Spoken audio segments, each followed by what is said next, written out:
Mrs. Jahangir will have to leave Geneva today. I'd like to give her the floor for 6 minutes. So you have the floor, madam, for 6 minutes. Thank you.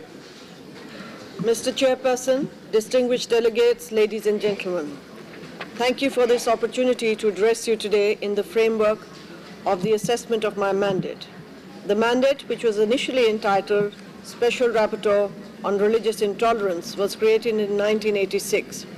Following an early mandate assessment, the Commission on Human Rights and ECOSOC decided in 2000 to change the mandate title to Special Rapporteur on Freedom of Religion or Belief. This acknowledges that the mandate is not confined to combating religious intolerance, but that it also involves the promotion of the freedom of religion or belief, as well as prevention activities. This mandate is vital for the holistic vision of human rights and the whole system of special procedures. In addition, this mandate has paid special attention to the protection of freedom of religion or belief of vulnerable groups, including women, persons deprived of their liberty, refugees, children, minorities, and migrant workers. I have raised these issues again in my latest thematic report. The role of special rapporteurs has often been described as the eyes and ears of the Commission of Human Rights. However, our mandates are not only passive receivers of information where alleged violations of human rights have already taken place. The mandates can and should take a proactive approach in the prevention of conflicts. My predecessor, Mr. Abdul Fateh Amor, has already emphasized these preventive aspects, for example, when he initiated the International Consultative Conference on School Education. It would be useful if the Human Rights Council continued to quote the Madrid final document in its resolutions, as has been the practice by the Commission on Human Rights and the General Assembly. Furthermore, a timely exchange with representatives of governments has yielded constructive results. It has also given the mandate the opportunity to identify potentially problematic provisions in draft laws. I trust that the review of mandates will preserve the strength of the whole system of special procedures. It should lead to an increased level of human rights promotion and protection, taking into account the interrelatedness of all human rights. Furthermore, it is crucial to maintain the independence of mandate holders as an essential feature of the system of special procedures. All this has been stipulated in the institution building package we as mandate holders have welcomed. Thank you, Mr. Chairperson, and I also would like to thank the sponsors of this resolution. Thank you. Look at it. No. I never thought it going to be this cold. Yeah. Snow and everything. But we were really lucky because just the day before you arrived, it was a chaos. Look at it, but looks beautiful, doesn't it?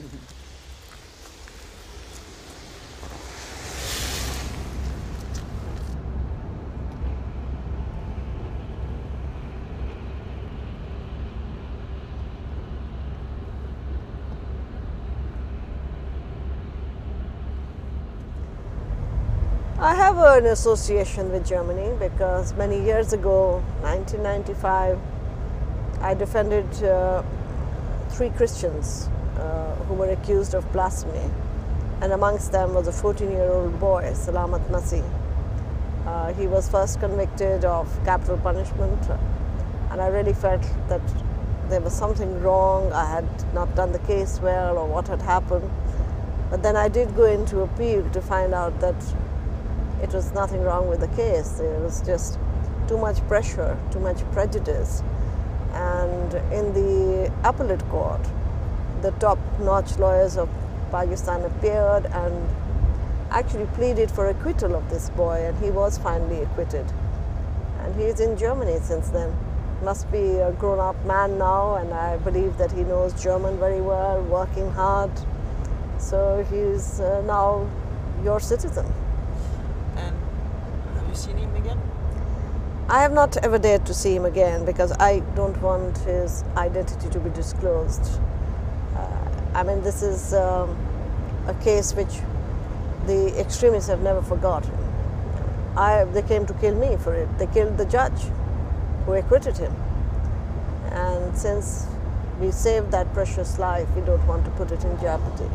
You mean that if you were seen near the boy, the grown-up boy now, yes, he will be identified? Plus, I mean, I'm a very open person. My life is like an open book. People know where I'm going, which city, where I'm coming, who's coming to see me.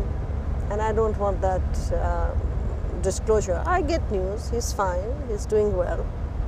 But you won't see him? No, unless he decides to see me. I think that's his decision, his protection. D32. D32 is not this way, right? 1 to 17 and 52.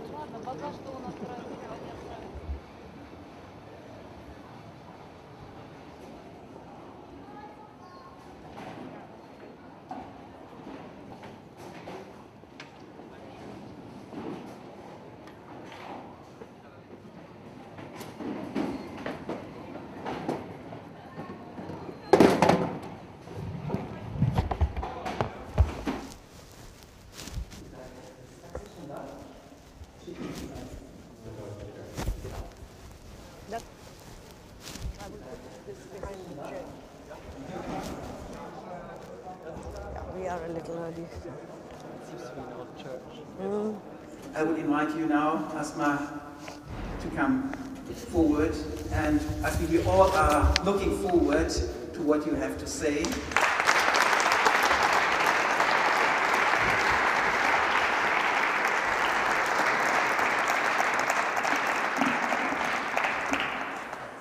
Thank you very much for your kind words. Ladies and gentlemen, it is an honor and a privilege to speak at this very important conference on religions and religious freedoms. In some countries, other penalties can be imposed, such as the suspension of all contracts and inheritance rights, the annulment of marriages, as you have seen in Egypt, loss of property, or the removal of children. For example, if another person converts, the child is removed from that spouse. Administrative requirements can also make it difficult to change one's religion or belief. For example, if converts find it impossible to obtain identity cards after having changed their religion. This includes also cases where local members of the clergy led attempts to convert, or where groups of believers attacked members of minority religious groups or their places of worship with the aim of converting them. The so-called Freedom of Religious Acts are currently in force in 5 Indian states, and similar laws have been passed but are yet to be implemented in 2 other Indian states. These laws appear to protect religious adherents only from attempts to induce conversion by improper means. However, they have been criticized due to their failure to clearly define what makes a conversion improper, which gives the authorities unfettered discretion to accept or reject the legitimacy of religious conversions. For example, all these laws include in the definition of use of force, it says any threat of divine displeasure or social excommunication. The term inducement or allurement are defined to include the offer of any gift or gratification, as well as the grant of any benefit, either pecuniary or otherwise. These broad and vague terms, what after all is divine displeasure? And who is to say what is divine displeasure? Religious leaders and opinion formers should become aware that not only changing into their religion or belief is protected, but also the decision to replace one's current religion or belief with a different one or to adopt atheistic views is acceptable. Interreligious dialogue and an education for tolerance might lay the foundations for a true acceptance and implementation of freedom of religion or belief. At the same time, I think this is not enough, because we often hear everyone put it to education alone. I think political leadership across the globe has to be vigilant to counter discrimination based on religion or belief and to ensure that no impunity should be granted to perpetrators of violent acts committed in the name of religion. Thank you very much for your attention.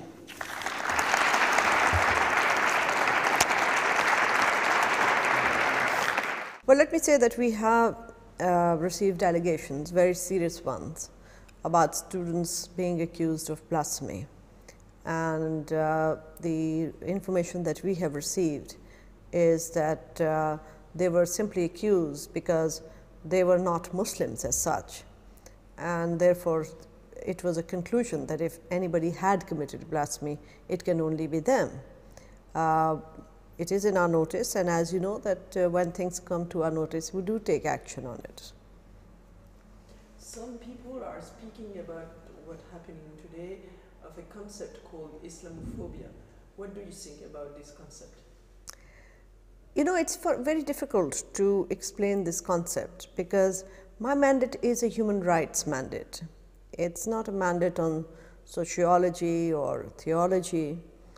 And though I have talked about stereotyping of Muslims, I believe that if people have a problem with their religion, this is not a mandate where I can say, well, you should not have a problem with religion. Naturally, everybody thinks that their religion is the right one and the other one is the wrong one. So criticism about religion, having suspicions about religion is something that is normal. People do think that, and people will express that. To be able to give a report that will give some concrete recommendations and analysis.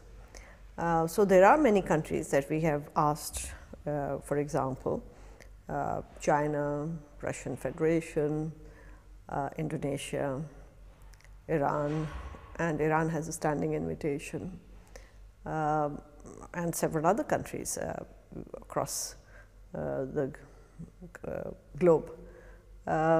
Some have responded positively, but the reason that they possibly can't ask you to come right away is because there are other rapporteurs in the pipeline. So they have to also make arrangements.